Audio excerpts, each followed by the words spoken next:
esta charla quise pues también abordarla un poco diferente a esa capacitación que ya tuvimos en instrumentación hace unas pocas semanas. Y el objetivo, si bien el primero eh, pues va a estar muy de la mano con lo que ya vimos, el segundo y el tercero le he querido dar un enfoque algo diferente. Lo primero, pues considero necesario para esta capacitación que recordar y recalcar la importancia del monitoreo geotécnico y entender cómo hace parte de ese proceso que llamamos control del riesgo, ¿no? Luego voy a pasar muy rápidamente por algunos tipos de instrumentos, presentando sus objetivos, para qué nos sirven. Quiero de pronto detenerme un poco más en aquellos instrumentos eh, que se están usando recientemente y quiero terminar, si el tiempo me lo permite, presentando por completo un caso de estudio. Eh, la importancia del monitoreo geotécnico. Y aquí es importante pues hacer una distinción. Una cosa es instrumentación y otra cosa es monitoreo. La instrumentación hace referencia sencillamente a esos dispositivos, sean simples o sean complejos, ¿sí? Pero hace referencia a los sensores, dispositivos que se utilizan para hacer mediciones, ¿cierto? Esas mediciones se hacen sobre parámetros que consideramos sean significativos para evaluar el desempeño de una obra, sea desplazamientos, sean aperturas, sean niveles de agua. Esos sensores, esos dispositivos, pues hacen parte de lo que conocemos como instrumentación. Y algo complementario, ¿cierto? A solo esos sensores, solo esos dispositivos, es lo que llamamos monitoreo. Monitoreo propiamente es la toma, ¿cierto? Es ir y recolectar la información. O si está automatizada, ¿cierto? Es la forma automatizada de tomar la información. Es la forma de procesarla, de presentarla y, y evaluar los datos de la instrumentación, ¿sí? Muchas veces quisiéramos que el dato que se reporta por un sensor sea fácilmente presentado y que ese dato nos ayude muy rápidamente a tomar decisiones, pero también debemos tener muy claro que ese dato podría estar afectado por errores de diferentes tipos, ambientales, de conformación o de construcción, del mismo proceso de instalación, eh, aleatorios, sistemáticos, ¿sí? Hay diferentes errores que pueden afectar las mediciones. Y esto es importante tenerlo claro porque va a ser parte de lo que tenemos que tener en cuenta a la hora de tomar decisiones, ¿no? De querer establecer algún tipo de control ante el comportamiento de alguna obra. La instrumentación por sí sola, que es lo que uno a veces encuentra en algunos proyectos en donde se instalan instrumentos muchas veces sin una previsión o sin un plan previo de monitoreo, eh, la instrumentación sin un plan de monitoreo no tiene un valor, ¿sí? La instrumentación no solamente, la instrumentación por sí sola, el ubicar muchos instrumentos sin saber cómo se va a procesar la información, sin saber cómo se va a presentar y sobre todo para qué queremos esa información, eh, no, no se considera de valor, ¿sí? Y lo mismo, un plan de monitoreo sin una instrumentación o unos números de sensores, redundancia, ¿cierto? Adecuada de información, pues también va a perder ese significado de tener una comprensión integral de lo que está pasando en la obra, ¿cierto? Orientémoslo a un deslizamiento, al comportamiento de una presa. ¿Por qué hacemos monitoreo? Y quiero aquí traer las 5 principales razones que sustentan el por qué debemos siempre tener algún tipo de monitoreo y estoy obviamente centrándolo en la especialidad de geotecnia. Primero que todo, la incertidumbre geotécnica. Ayer hablábamos al final de la tarde sobre lo que implica la incertidumbre geotécnica en un modelo geológico geotécnico y aquí me quiero basar en algo eh, en que a veces pecamos o podríamos pecar los geotecnistas, ¿no? Y hay que estar alertas, o sea, ¿qué es lo que no debemos hacer? No debemos sobreestimar nuestras habilidades geotécnicas, ¿sí? Si me da el tiempo, al final voy a mostrarles un proyecto en donde fue complejo con instrumentación demostrar que de pronto personas con mucha experiencia pensaban que era un comportamiento, pero la instrumentación mostraba que era otro, ¿no? Entonces, no podemos sobreestimar nuestras habilidades geotécnicas y para esto nos va a aterrizar la instrumentación, ¿cierto? Y tampoco podemos subestimar la incertidumbre, que eso digamos que ya lo tenemos claro, ¿cierto? Que hay incertidumbre geológica y hay incertidumbre sobre todo también geotécnicas, ¿no? Cuando nos referimos a comportamientos, a parámetros, propiedades.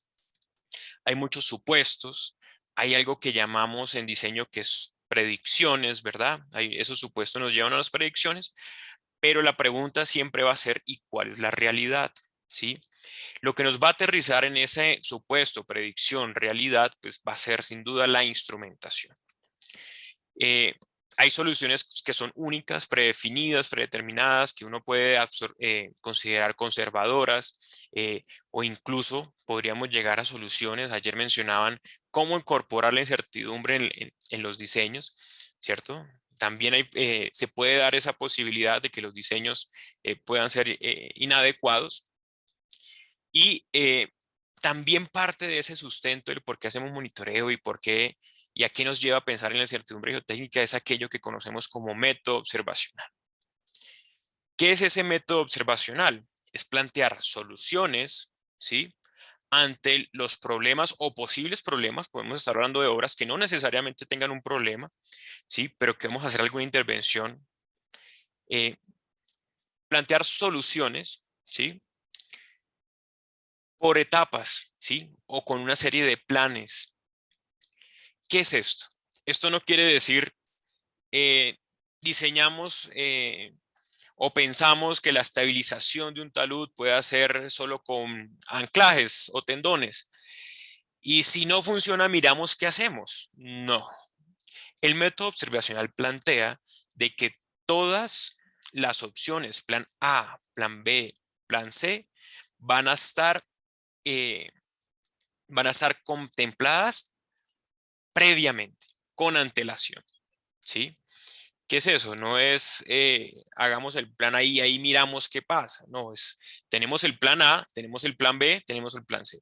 Vamos a implementar el plan A y a través de la observación, del monitoreo, sabemos si tenemos o no que llegar al plan B. Pero ya existen las soluciones, ¿sí? Ya existen los diferentes tratamientos, ya existen, digamos, contemplados los diferentes escenarios, incluso extremos, ¿sí? Ante condiciones extremas que nos permite ya durante el proceso constructivo, durante la intervención de la obra, tomar decisiones rápidas, predefinidas y de una forma sustentada. El método observacional es un proceso ordenado, continuado y sistemático de diseño, ¿sí? Hace parte del diseño, tiene que estar previsto desde el diseño, el control de la construcción, monitoreo y revisión de un proyecto, ¿sí? Esas modificaciones deben ser previamente definidas, repito, ¿sí? Al inicio, no es que pasó B, eso ya es una contingencia y si no tiene ninguna solución, ¿sí? Realmente no lo tenía previsto que pueda suceder. Eso es lo que llamamos un imprevisto. Esas soluciones deben ser incorporadas durante o después de su construcción, ¿sí? Y con la información que provea la instrumentación, se va a tomar la decisión que resulte conveniente. Todas las instancias mencionadas deben estar adecuadamente soportadas, ¿sí? Es decir, el plan A, eh, ¿qué, qué requiere el plan A? ¿Qué se requiere para un plan B? Y soportadas también es con un sustento técnico, ¿no? Que sepamos que funciona, no vamos a considerar soluciones o mejoras sin que tengamos un sustento adecuado que funcione, ¿sí? Tanto el plan A como el plan B como el plan C, todas tienen que tener un sustento de que funciona, de que serían suficientes, ¿sí? Simplemente estamos eh, esperando a que se presenten condiciones adversas complementarias que justifiquen una mayor inversión, ¿sí? O mayor, o un tratamiento adicional o una obra adicional. El objetivo principal es maximizar la economía, ¿verdad? Sobre todo sin comprometer la seguridad, y esto es importante. Si el plan A no es un plan seguro, ¿sí? Si el plan A compromete la seguridad de las personas que están allí, tiene alguna falencia en lo que se revise o se analice sobre la seguridad de establecer ese plan, simplemente no puede hacer parte de uno de los planes que se considere dentro de un método observacional. Siempre va a primordiar la seguridad, ¿sí? Y cada plan o cada opción de mejora debe estar sustentada sin que se comprometa la seguridad. ¿Por qué más hacer monitoreo? Porque nos permite tener un control de calidad de lo que estamos haciendo. Porque nos permite desde la planeación, ¿sí? Desde la misma planeación, por eso es importante ahondar en que la instrumentación no sale al final de un proyecto, está desde la misma concepción del proyecto, se prevé la instrumentación. Planear con lo que se planea, que aquí podrían estar los diseños, las recomendaciones, todas las soluciones que se den. Actuar sería como el hacer, ¿verdad? El construir, el mejorar, el reparar. La instrumentación nos va a permitir verificar y validar si eso que se hizo funcionó o no. Y si no funcionó, me va a permitir corregir. Entonces está dentro del control de calidad de lo que hacemos cuando hablamos de obras, ¿no? Seguridad y gestión adecuada del riesgo. Sabemos que por solo el hecho de implementar controles, ¿sí? Estamos dándole un manejo, estamos respondiendo a un riesgo, ¿sí? De esta forma se estima que un monitoreo efectivo de una obra, y estamos hablando de geotecnia, ¿sí? Pueden reducir los riesgos hasta en un orden de magnitud, ¿sí? Nos va a permitir poner en marcha planes de acción y de contingencia de forma oportuna. Ya sabemos la diferencia entre algo inoportuno y algo oportuno, ¿verdad? Nos va a permitir controlar la amenaza, ¿sí? Una de las amenazas, las que acabamos de ver, está relacionada con las lluvias. Pues bueno, un pluviómetro, un pluviógrafo, es una forma de controlar y de conocer cómo está actuando esa amenaza.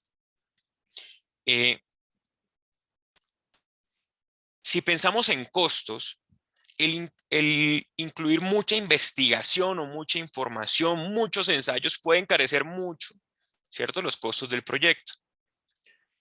Pero hay un punto en que se conoce como beneficios potenciales, en donde la información o el nivel de información es suficiente que permite reducir los costos de un proyecto. ¿Qué pasa cuando hay poca información? Cuando hay poca información, podríamos o subestimar las características, las propiedades geotécnicas, ¿sí? Llevando a obras muy costosas, ¿sí? Llevando a estimar espesores de revestimiento, longitudes de pernos, todo lo que se les ocurra como medidas de protección geotécnicas, pueden ser muy costosas, ¿sí? Sí, subestimamos por la misma incertidumbre, queremos ser muy conservadores, usamos el C más bajito y el phi más bajito para todos nuestros análisis, pues podemos llevar a obras muy costosas. Y por otro lado, el sobreestimar, que es lo contrario, el asumir parámetros superiores a lo que realmente tiene un suelo, estoy colocando un ejemplo, pues va a llevar a que la obra falle. Y si una obra falla, pues los costos de reparación, los costos de mantenimiento también van a subir. Entonces, el monitoreo, ¿sí? Y el nivel de información que se obtiene con monitoreo nos debe llevar a esos beneficios potenciales en donde los costos de la obra no son, no son muy elevados y los niveles de seguridad también son adecuados. Normalmente nos movemos acá, ¿no? Poca información, grandes costos. El monitoreo, el riesgo, sin monitoreo, si solamente habláramos de investigación, está también asociado a que mayor nivel de investigación desde las etapas muy preliminares, desde diseño, va a reducir ese costo que tendría ese proyecto. ¿Por qué más hacer monitoreo? Por unas consideraciones legales, por litigios, por demandas. Eso en tribunales de arbitramiento nos va a servir para justificar problemas que incluso existían antes de hacer nuestro proyecto o de hacer nuestra obra, ¿sí? Nos va a servir para comunicarnos con comunidades, ¿no? Para poder manifestar ese control que se le está dando al problema. también nos va a servir para entender mejor el comportamiento de materiales y estructuras. Y es aquí donde la instrumentación nos ha permitido, a través de correlaciones, validar, calibrar comportamiento de materiales y así llegar a precisar un poco más lo que son las propiedades de geotécnicas, sea de un suelo, sea de una roca. Consideraciones generales. Una medida de un sensor se considera puntual, ¿sí? Un sensor, un instrumento está en un sitio muy específico dentro de una excavación, un relleno, una estructura. Por lo tanto, un solo instrumento no da la imagen completa de lo que pueda estar sucediendo, ¿sí? Para esto, ¿qué se requiere? Se requiere que haya varios instrumentos con varias respuestas, que haya redundancia en la información, que podamos comparar lo que registra un sensor con lo que registra este otro. Incluso deberíamos tener diferentes tipos de instrumentos. Cuando hablamos de movimientos, y ahora más adelante va a pasar muy rápidamente con qué tipo de instrumentos usamos para detectar movimientos, eh, no podemos basarnos simplemente en uno, ¿sí? En una única solución, es decir, un control topográfico, ¿sí? Para tomar decisiones y para entender más el mecanismo de falla, lo que está sucediendo, necesitamos otro tipo de información que complemente, como por ejemplo los inclinómetros para la estabilidad de taludes, ¿no? Uno me da información superficial y otro me da información en profundidad de lo que está experimentando ese talud. Los planes, en consecuencia, deben buscar cobertura y representatividad. Deben estar muy justificados dónde vamos a colocar la información y la variedad, ¿no? Lo que les acabo de decir, la redundancia. El monitoreo, pues debe ser continuo. Se debe establecer esa frecuencia en que nos interesa y debemos hacerle un seguimiento a la obra. Y se debe basar también en modelos analíticos, en modelos numéricos, en cualquier tipo de información que eh, nos dé idea de a qué profundidad puede estar sucediendo un problema geotécnico, por ejemplo, pensando en una estabilidad de un talud, o dónde se van a concentrar las mayores deformaciones cuando hablamos de unos rellenos, a qué profundidades se van a dar esas mayores deformaciones y cómo puedo tener un registro muy continuo, ¿no? De lo que pueda estar sucediendo a lo largo de la obra. El número de instrumentos, pues claramente debe optimizarse, no es colocar así haya, digamos, la disponibilidad económica para hacerlo. No se trata de colocar muchos instrumentos porque los costos no solamente están asociados al valor del sensor, ¿sí? O al valor del instrumento. Los costos de la instrumentación también están orientados en personal, ¿cierto? Entre más instrumentos, pues más información vas a tener, más requerimientos para poder visualizar la información rápidamente eh, vas a necesitar, eh, más personal, digamos, disponible para atender tanta o gran cantidad de información. Eh, entonces, y no solamente eso, también los mantenimientos, ¿no? Algunos sensores requieren mantenimientos, ¿sí? Muchos sensores no se fabrican en nuestros países, entonces toca enviarlos fuera del país, hacer todo un proceso de salida y de ingreso de estos sensores para evitar esos errores sistemáticos que se dan con una falla de calibración. Entonces, la aproximación sistemática a un programa de monitoreo debería estar muy enfocado primero a definir las condiciones del sitio. Estamos hablando de geotecnia, ¿sí? Y de lo que es y la importancia que tiene un modelo geológico, ¿sí? Definir bien las condiciones de sitio son claves para llegar a definir correctamente un programa de monitoreo. ¿Cuáles serían esos mecanismos potenciales de falla? ¿Sí? ¿Qué lo causaría y qué efecto tendrían sobre la obra? ¿Sí? En estas capacitaciones que vienen ya van a ver un poco más estos mecanismos potenciales mucho más aplicados a obras concretas. Van a ver a William hablando de tajos y botaderos, van a ver a Phillips hablando de presas, a Ramiro hablando de túneles. ¿Qué propósito cumple cada instrumento o cada tipo de instrumento? ¿Sí? Tener muy claro cuáles son los propósitos y eso mismo nos va a dar una idea de dónde deben estar localizados, ¿no? ¿Cuáles son esas variables a monitorear? ¿Será que es importante conocer la deformación en profundidad? ¿O solo con la superficial estaríamos entendiendo el mecanismo. ¿Qué instrumentos? Ahora sí, con las variables, con la justificación de qué debemos monitorear, ahí sí vamos a la selección del instrumento. ¿Sí? Muchas veces se arrancan por los instrumentos y ese no es el orden adecuado. Es primero entender qué se quiere medir, cómo se justifican esas mediciones y ahí sí qué instrumentos nos pueden servir. Y en el mercado de instrumentos de todo tipo, entonces ahí también puede haber una bruma de soluciones, ¿no? Componentes y diseños del plan de instrumentación y monitoreo, pues ya muy relacionado a cómo se va a procesar la información, cómo vamos a visualizarla, cómo vamos a tomar las decisiones.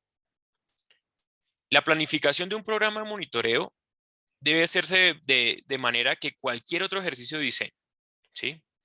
A través de una serie de pasos lógicos y consecuentes, partiendo de un objetivo que es preparar un plan como tal. Hay especificaciones, hay costas, hay formas de implementación, ¿sí? Todo eso se debe considerar. El ejercicio ha de ser exhaustivo, integrador, ¿sí? Muchas veces esa no es la tendencia, ¿no? En muchas situaciones primero se escogen los instrumentos, se instalan y luego ahí sí vemos cómo es que se va a revisar. Ese no es el orden. Los planes de seguimiento son cadenas con numerosos eslabones potencialmente débiles que pueden fallar y arruinar el esfuerzo. Todo esto lo saco de John Duncliffe, de lo que él considera una planificación sistemática y que está muy en línea a lo que ya les he venido hablando. Entonces, hay un punto de observación, ¿sí? O hay un sensor. Ese sensor usa un transductor para transformar, por llamarlo así, unidades eléctricas, hidráulicas, neumáticas. Sabemos que pues, eléctricas pueden ser resistividad, puede ser un hilo vibrátil. Las hidráulicas puede ser aceite o algún otro fluido. Las neumáticas puede ser algún gas. ¿Cómo convertir eso que siente físicamente el sensor? ¿Cómo lo convierte en unidades de ingeniería? Centímetros, milímetros. Eso se hace con un transductor. ¿Qué tipos de instrumentos? Pues pueden ser observaciones directas, hay instrumentos mecánicos, hay hidráulicos, neumáticos, eléctricos, ¿sí? Hay sensores ópticos. Y después también se va a definir cómo va a ser el acceso o la comunicación, ¿no? ¿Será que es el ojo humano el que toma la información? ¿Será que son rayos láser, tecnología LIDAR, por ejemplo? Alambres, mangueras, cables, luz, radio, ¿cómo se va a hacer esa comunicación? Y el sistema de adquisición de datos, pues puede ser manual. Hay unidades portátiles que uno las carga, ¿sí? Va hasta los sitios, descarga la información o van a ser semiautomatizados o automatizados, ¿sí? Digamos que el equipo de medición, los requisitos para operar la instrumentación, pues estaría acá. Muy pensando en las respuestas, ¿será que necesitamos respuestas inmediatas para tomar decisiones? O puede ser respuestas diferidas, es decir, no necesito la información en tiempo real o si la necesito, ¿sí? Operación va a ser continua, vamos a pedir que, que continuamente esté registrando datos o que cada cierto tiempo esté registrando información. ¿Es fijo o es móvil? ¿Sí? Un inclinómetro puede ser fijo en la medida en que lo dejemos allí en la perforación y esté constantemente dándonos información de qué le está sucediendo a la perforación, o bien puede ser móvil, que es ese sensor que vamos moviendo de perforación a perforación. Las lecturas pueden ser puntuales, lineales, ¿cierto? Pueden dar una idea de la continuidad de una línea o puede dar la idea de lo que está sucediendo en un punto. Pueden ser relacionadas a unas zonas o no. Esos registros pues pueden ser a distancia, ¿sí? Directo, es decir, hay que llegar al instrumento, o puede ser manuales automáticos, ¿no? El manual, pues lo que les decía, un transductor, un equipo que uno puede conectar a ese transductor. El registro de datos se puede hacer con una PAN o un mini computador, o podremos usar sistemas data loggers que almacenan y después podemos ir a descargar, o los data loggers no solo almacenan, sino que transmiten información a un hub que después nos va a llevar la información en tiempo real, ¿sí? O lo más cercano a tiempo real, para poder almacenar y visualizar la información para procesamiento, ¿no? Ya en unas formas más ordenadas, más entendibles y digeribles para tomar decisiones. Información de lo que serían data loggers. Hay pues capacidades, ¿no? sobre todo con entradas de data loggers. Por poner un ejemplo, un piezómetro, solo un sensor de piezómetro necesita 2 canales, porque uno es para la medida de presión de agua, de poros, y el otro es para medir temperaturas. El sensor de hilo vibrátil es sensible a la variación de la temperatura y por eso se hace una corrección por temperatura. Hay sistemas de transmisión, hay unos que con Wi-Fi, pues simplemente en acercarme con un vehículo ya puedo tomar la información. ¿Listo? Entonces vamos a hablar ahora de los tipos de instrumentación y objetivos. ¿Listo? La mayoría está muy relacionada con esto, entonces voy a pasar muy rápidamente en algunos, ¿no? Cuando hablamos de deformaciones superficiales, no podemos olvidar las técnicas tradicionales. Además que va enlazado a esa redundancia que yo les he hablado, ¿no? Redundancia no es, redundancia se debe entender no solamente para medir el mismo dato, sino que se puede usar con diferente técnica, ¿no? De las técnicas tradicionales para monitoreo topográfico, pues son las estaciones, ¿sí? Y las estaciones pues deben estar correctamente fijadas, ¿no? Porque si esa estación o ese punto de referencia se mueve, ¿sí? O tiene algún cambio, pues sencillamente todos los datos van a registrar alguna afectación o algún movimiento que pueda que no sea cierto, ¿no? Eso sucede cuando se afecta el punto de amarre o el punto de observación. Los puntos de observación, que es ya donde estamos midiendo deformaciones, ya desde el punto de referencia, que era lo que les comentaba ahora, los puntos de observación, solemos hacer estas estructuras, ¿sí? Monolitos, aquí en Colombia los conocemos como mojones. Buscamos que sean estructuras en concreto lo suficientemente enterradas para que no sean susceptibles a alguna acción superficial, llámese agua escorrentía. No me interesa conocer afectaciones puntuales, locales, sino el movimiento de algo un poco más profundo, ¿sí? De lo que sería algo un poco más que genere una mayor afectación, ¿no? Un movimiento más profundo. Y y se pueden hacer de diferentes formas, ¿no? Hoy ya hay dianas, como las estaciones ya son con sensores LIDAR, entonces ya se puede apuntar y tomar lecturas usando dianas, ya no es simplemente el jalón. eh, y eh, digamos que lo importante es eso, tener un punto de referencia en donde podamos hacer ese control topográfico. Hay unos puntos que pueden ser muy locales para conocer extensiones o aperturas o cierres de grietas. Se pueden colocar esos puntos de control topográfico en estructuras, ¿no? En estructuras para hacer seguimientos. Eh, Grietas, ¿no? Esto se conoce como un fisurómetro, mucho más utilizado en edificaciones para hacer monitoreos de fisuras.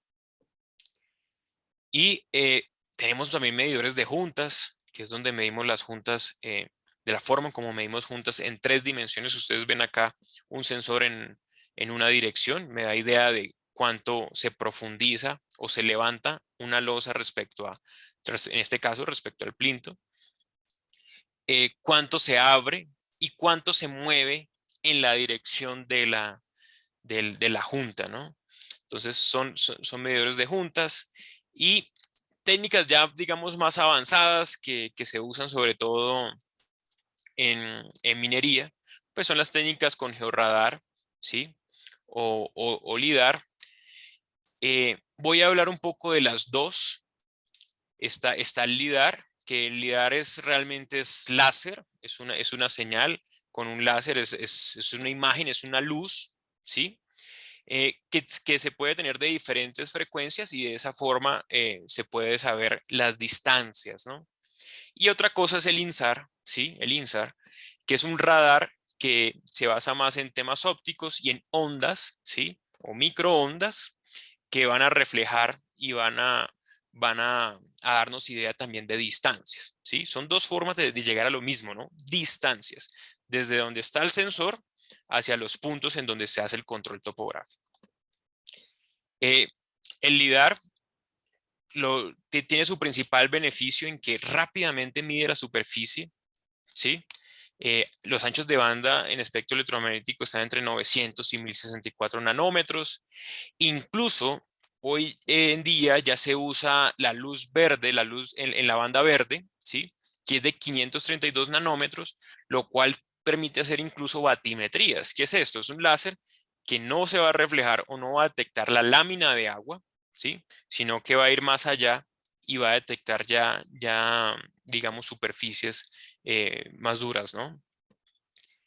Esto, pues principalmente esto no lo tiene el INSER, ¿sí? El INSER se basa en imágenes y el agua pues lo va a tomar como un punto que hasta ahí va a leer dónde está posicionado. Hay dos tipos principales de LIDAR, se pueden dividir en dos, en uno que es estacionario y en uno que es móvil.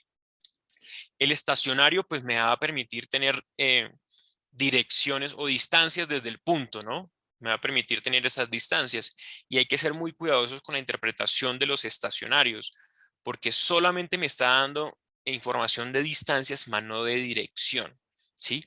Y si la dirección del movimiento, ¿sí? Se da de una forma, pues puede subestimar mucho el movimiento. ¿Qué es eso? ¿Qué es subestimar? Que el equipo lidar fijo me diga que se movió 1 milímetro, pero ya lleva 20 centímetros moviéndose, ¿sí?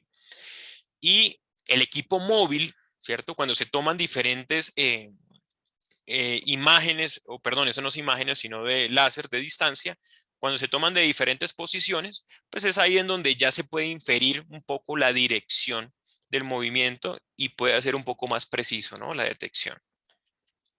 Hay equipos que ya permiten girar 360 grados, entonces están tomando información muy rápidamente en 360 grados.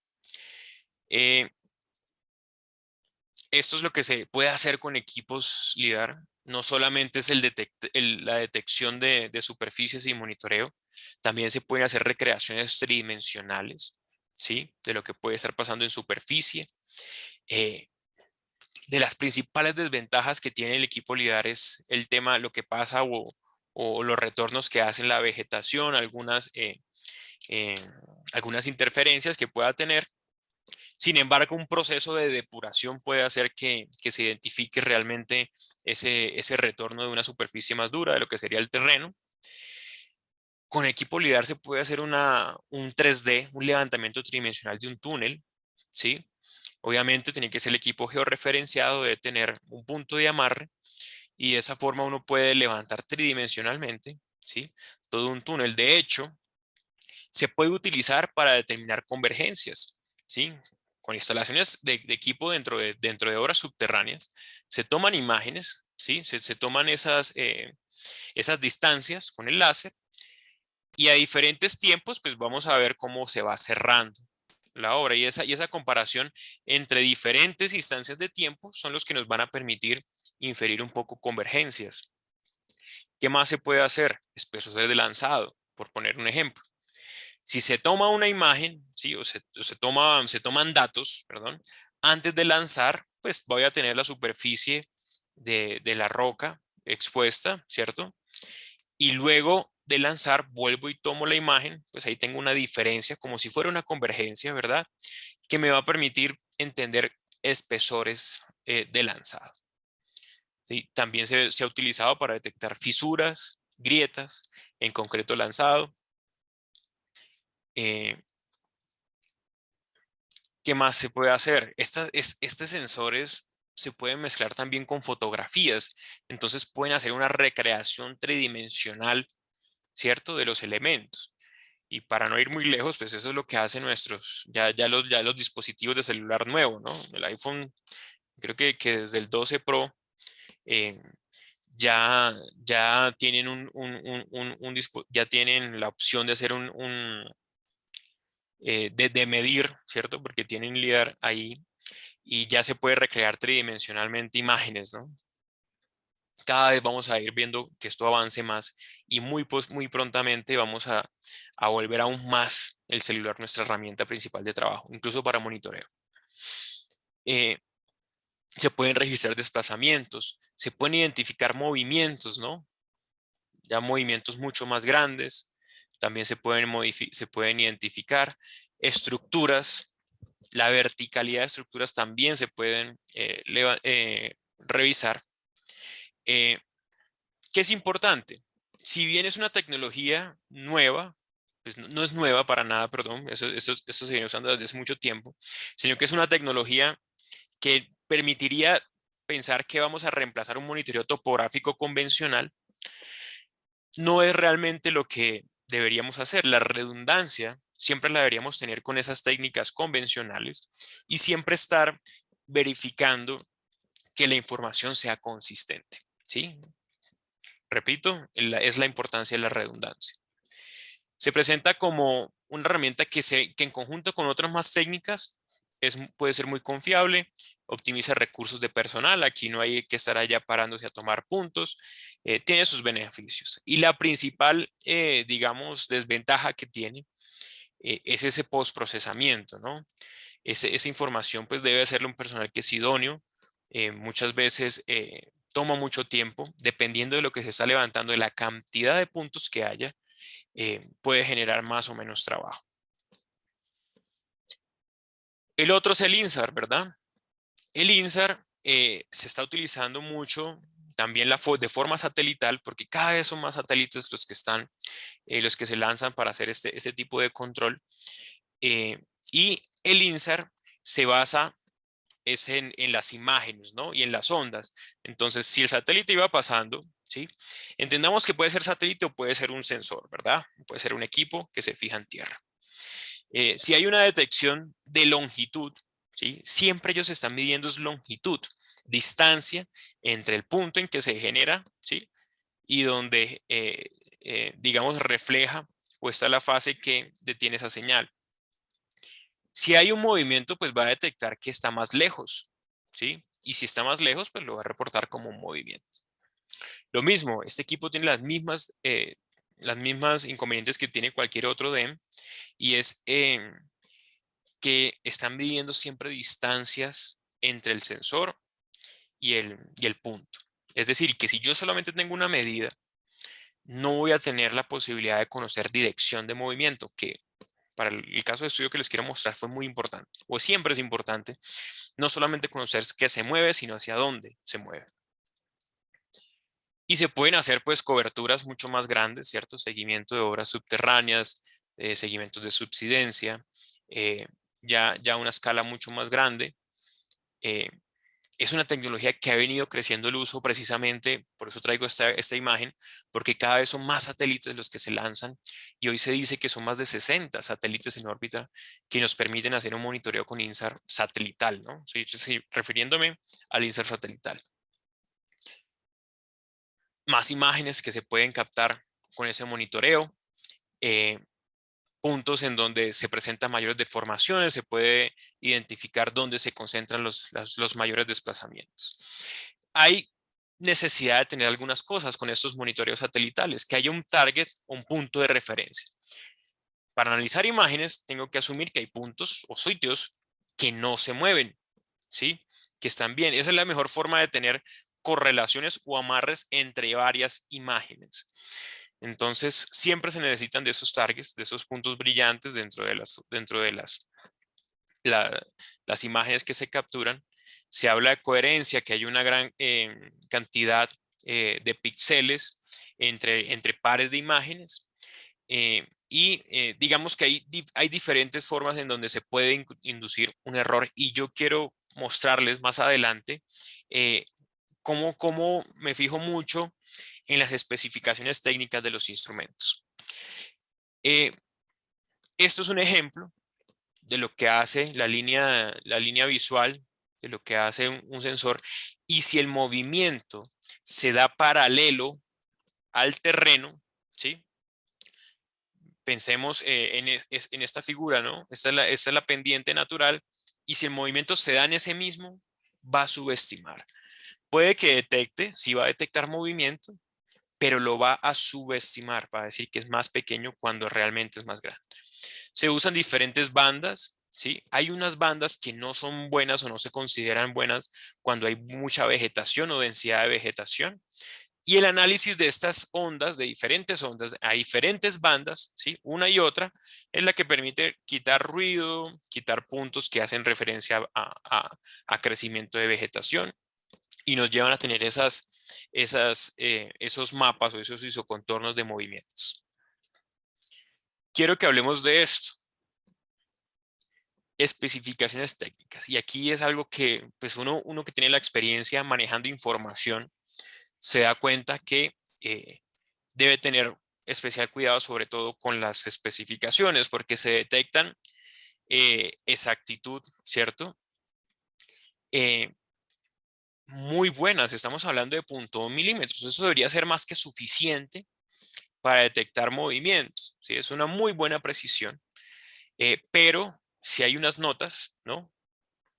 Nota 1, que ustedes están empezando a ver acá, y es que esa precisión está medida en ambientes controlados, es decir, allí dentro de un hangar, o que ni luz hay, o se hace con ambientes controlados y están dando realmente el dato más preciso o de mayor exactitud que puede tener el instrumento, ¿sí?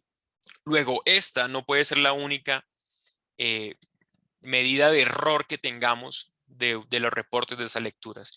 Y aquí pues no lo traje en esta presentación, se los hice a Antamina hace unas semanas, de los diferentes tipos de error que empiezan a sumar y a volver más inexacto e impreciso, porque son dos cosas diferentes, exactitud y precisión, las lecturas que reporta el sensor.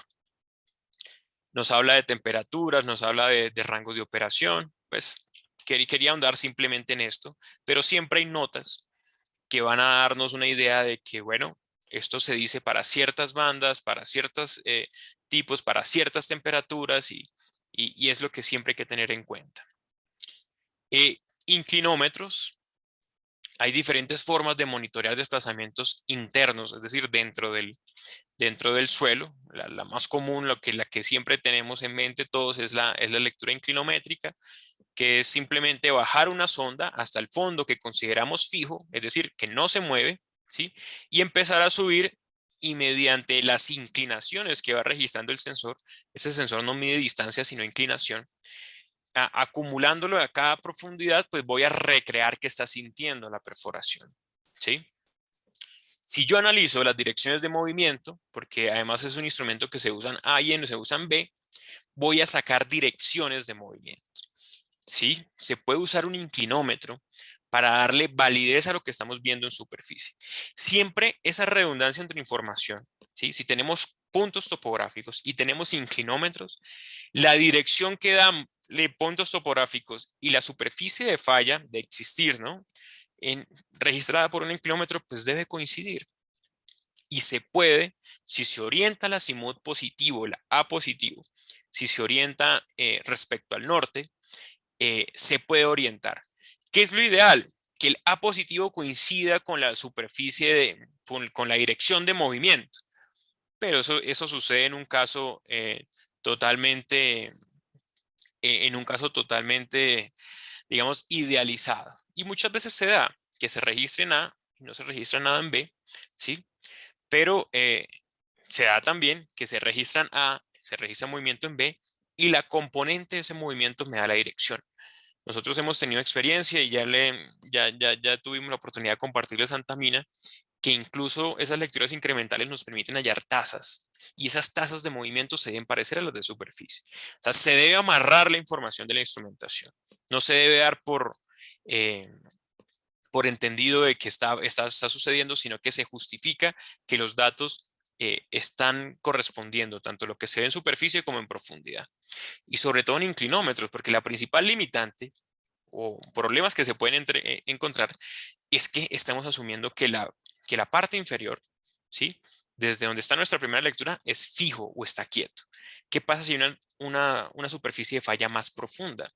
Un inclinómetro no lo va a ver y usted no va a verlo en profundidad. Al comparar deformaciones dentro del suelo o dentro de la roca con lo que se ve en superficie, ya ahí uno puede descartar superficies de falla más profundas. Hay diferentes tecnologías, se está imponiendo mucho el Chef Array y esto es un sensor que se puede dejar fijo, ¿sí? Lo que hace es muy similar a lo que se recrea con un inclinómetro, solo que aquí sí va a medir inclinaciones tridimensionales. Entonces, tenemos la posibilidad de registrar todo lo que está experimentando, ¿sí? El descender la sonda dentro de la perforación, es este equipo que se baja por una perforación, y el ver cómo se mueve, ¿cierto? En función de un eje positivo, un eje negativo, cómo se mueve ese instrumento. Principal ventaja, que es que es muy, este cable que está acá es de muy pequeño diámetro, entonces tolera bastantes deformaciones. Hay evidencia en que puede registrar continuamente superficies de falla, ¿sí? Con grandes desplazamientos y seguir funcionando el instrumento. Como principal desventaja, pues está su costo. El mover el instrumento, pues ya el carrete por sí es más pesado, ¿sí? Y, y bueno, como todo nuevo que se utiliza en un proyecto, siempre está sujeto a supervisión y ojalá que esas formas de adquisición, nuevas tecnologías, vengan siempre amarradas a un acompañamiento durante un tiempo para que se verifique eh, una correcta adquisición de información y facilidad de procesamiento. ¿Sí? Las dos cosas son importantes. Hay más instrumentos. En un solo punto podemos instalar celdas hidráulicas, hay de diferentes tipos, que nos va a permitir en los rellenos, sobre todo, conocer asentamientos. ¿Sí? Aplica para presas de diferentes tipos, sobre algunas platinas que funcionan con hilo vibrátil acá, pero están conectadas a un reservorio, ¿no? Estas celdas de asentamiento hemos tenido la experiencia en muchos proyectos en donde con la conducción de agua, ¿sí? O estos cables se ven afectados con las deformaciones del relleno y son equipos que a veces empiezan a reportar lecturas inconsistentes. Es importante que el nivel del reservorio tiene que estar en un sitio fijo o estar constantemente eh, revisándose su elevación para hacer las correcciones del equipo que sean pertinentes. Ya dentro del suelo se pueden instalar algunos dispositivos araña o algunos, perdón, o algunos anillos metálicos que intenten registrar lo que sucede dentro del suelo en cuanto a asentamientos. A mí personalmente me gusta más el dispositivo araña, ¿cierto? Que se pueda adherir, ¿sí? Algo que se adhiera al suelo. Y este elemento que va en la mitad, pues debe ser corrugado o algo que tolere asentamientos. No puede ser un tubo rígido, porque con los asentamientos, primero, se puede ver afectado, se puede, sobre todo, verse sometido a algún tipo de flexión o de pandeo. Y segundo, eh, la idea es recrear o permitir que la conformación del instrumento se adhiere al suelo, casi que ni el suelo se entere que hay un instrumento allí, ¿sí? Y eso se logra con una protección corrugada que permite muy fácilmente que se asiente o se deforme el suelo, ¿no? Hay instrumentos que se instalan horizontalmente para medir algún comportamiento horizontal dentro de cuerpos de rellenos. Hay otros inclinómetros, ¿cierto? De uso horizontal. Estos están pensados y si se dan cuenta, son muy diferentes, ¿sí? Los que son verticales se dicen que funcionan bien hasta 30 grados o más o menos 30 grados. Muchos proveedores lo restringen en más o menos 30 grados. De ahí la importancia de que las perforaciones en inclinómetros sean los más verticales posible.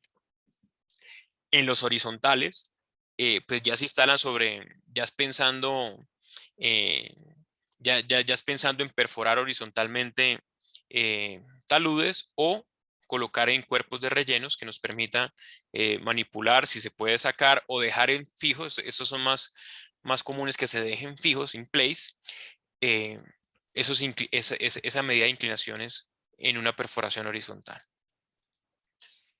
Eh, Extensómetros de múltiple posición, también muy utilizado en cavernas, en obras subterráneas, cuando se requiere saber esa profundidad de zona plastificada o zona afectada, o también en taludes, ¿sí? En donde se quiere conocer esa profundidad desde donde se está presentando alguna apertura o alguna falla. Medidores de inclinación, estos son más útiles en estructuras, en cuerpos rígidos, ¿cierto? Sean muros, sean caras de concreto, porque vamos a tener que asumir que hay un área aferente que se inclina de la misma forma, ¿sí? Son instrumentos muy sensibles, permiten detectar inclinaciones, pero lo hacen en un punto. Ojo, esto no es lo mismo que un inclinómetro. Un inclinómetro tiene rueda abajo, rueda arriba, hay 50 centímetros en una sonda convencional de inclinométrica que está midiendo la inclinación entre estos dos puntos siempre. ¿Sí? Muy diferente a esto que lo está haciendo en un único punto. ¿Sí? Ejemplos de estos inclinómetros instalados en losas, ¿sí? A lo largo de losas. Para medir el efecto del agua, que es básicamente conocer la presión de poros, y no solamente basarnos en presión de poros o en nivel de agua, sino en flujo, ¿sí? Si queremos llegar a establecer condiciones de flujo apropiadas, ¿sí? Reales, pues nos basamos en estos tipos de instrumentación, en piezómetros, ¿no? Hay del tipo Casagrande, que es aquel que se abre con ranuras y simplemente se permite que ingrese el agua y suba por este tubo, ¿sí? Y se detecte, ya después se desciende un dispositivo desde la parte alta y se sabe a qué profundidad toca con el agua. Eh, este piezómetro, y se llama piezómetro, si esas ranuras son en un solo punto. Si esas ranuras se dan a lo largo de toda la perforación, permitiendo que ingrese agua por donde quiera, a eso se le llama pozo de observación o un pozo de seguimiento de niveles de agua o un pozo de seguimiento de napa freática. Y sabemos, ¿sí?, que el nivel de agua es diferente a lo que se conoce como un nivel piezométrico de presión de poros. Esto es importante saberlo, conocerlo, sobre todo cuando se interpreta flujo en medios porosos. Cuando hay flujo, ¿no? Porque si el agua está estanca, no hay flujo, es muy lento, ¿sí? Más que pensar en velocidad, es pensar en qué tan abatido o qué tan inclinado está, ¿sí? Eh, ahí pues es muy importante conocer la diferencia entre qué es un piezómetro y qué es un pozo de observación. Los hay de diferentes tipos. Los piezómetros ya son estos sensores también, ¿sí? Este es un piezómetro de hilo vibrátil que ya se va a colocar dentro de una perforación y va a registrar presiones de agua. El agua va a entrar por esta piedra porosa y acá hay un transductor que si es hilo vibrátil, esto es eléctrico. Acá hay una cuerda metálica que en función de qué tan templada esté, me va a decir una frecuencia de cómo vibra, cómo se mueve y ese movimiento pues se va a traducir en una presión de agua, ¿no? Hay técnicas, digamos, que nos permiten instalar diferentes piezómetros, sensores, a grandes profundidades. Estoy hablando de más de 30, 40 metros. Nosotros, si tenemos piezómetros de menos de 30 metros, podemos recurrir a perforaciones e instalaciones tradicionales. Pero si es muy profundo, se pueden colocar los diferentes sensores y luego se hace una inyección de lechada, ¿cierto? Con contenido de bentonita, pensando en que esa inyección va a permitir el paso del agua, ¿no? Va a permitir en algún momento el paso del agua. Y los hay, bueno, de diferentes tipos, neumáticos también, no solamente el de hilo vibrátil. Punta cónica que permite que haya un mejor ingreso, ¿sí?, de agua dentro del sensor. ¿Cómo más medimos aguas? Con vertederos, ¿sí? Vamos a controlar las infiltraciones en presas, vamos a controlar las infiltraciones en obras subterráneas y vamos a hacerle un seguimiento al efecto agua dentro de las obras. Hay formas también de medir esfuerzos en estructuras, pues hablamos de deformímetros o medidores de deformación unitaria que con su deformación y estimando un módulo de deformación se deducen niveles de esfuerzo, sobre todo pensando en concretos, en acero, ¿sí? Hay celdas que permiten medir las presiones dentro del concreto, ¿sí?, sea el revestimiento, sean muros. Eso está mucho más pensado en concreto. Cuando se usan estas celdas en suelos, muy pocos casos conozco en donde se empieza a darle credibilidad a la información, ¿sí? Se dice que estas celdas podrían subestimar, sobre todo porque en los rellenos, que es donde se utiliza, no se podría instalar esta en otra, digamos, debajo en una perforación, sino en rellenos. Este medidor de presión se puede inclinar, se puede balancear el contacto del suelo o del material dependiendo de su granulometría, del tamaño de fragmentos, pueda que no transmita adecuadamente la presión sobre estas celdas. Hay celdas que tienen algún tipo de encamisado y permiten que se registre también la forma en cómo se cierran, cómo se registra la presión, ¿cierto? Algunos elementos, muy similar a las que se usan para el seguimiento de presiones en arcos metálicos.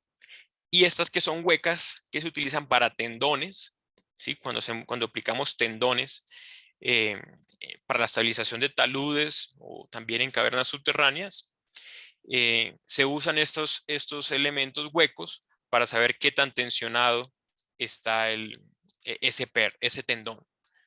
Los niveles de tensión, ¿sí?, se registran y hacen parte también del monitoreo, al igual que los otros de movimientos de inclinómetros, porque este nos va a permitir saber si se está tensionando el tendón.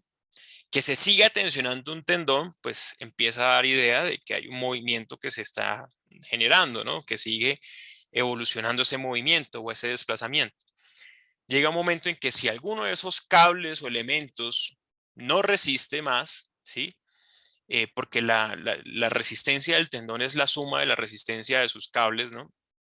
Si alguno de esos deja de fallar, deja de funcionar, inmediatamente se cae la tensión, se cae el registro de esa celda de presión y empezamos a ver cómo empiezan a fallar los tendones, ¿sí? Eso es una forma muy interesante de medir la eficiencia de sistemas de sostenimiento.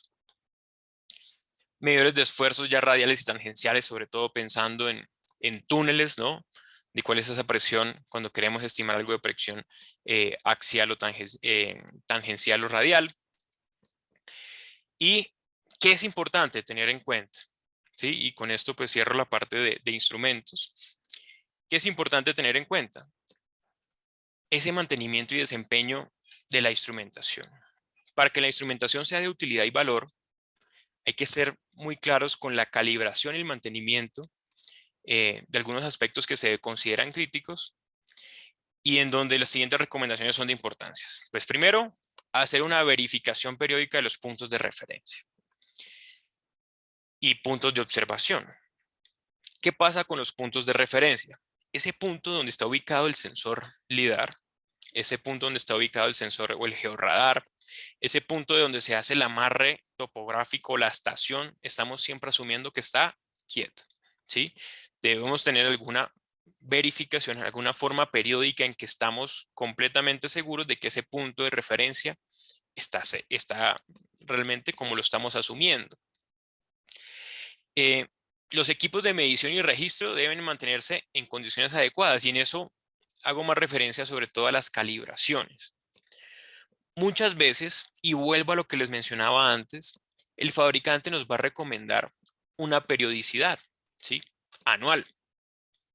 Muchas veces decimos, ese sensor parece que no requiere calibración. Y se genera la incertidumbre si es que el fabricante quiere que uno envíe su equipo constantemente para que le genere un ingreso, ¿no? Ahí siempre va a estar la incertidumbre si esa periodicidad es como la dice el fabricante o no. Pero es una periodicidad que se debe cumplir. ¿Por qué? Por diferentes razones, por estándares de calidad, ¿sí? Simplemente por estándar de calidad usted debe cumplir con lo que especifique el fabricante de su producto, que usted adquirió y que cuando lo adquirió sabía que iba a incurrir en ese compromiso.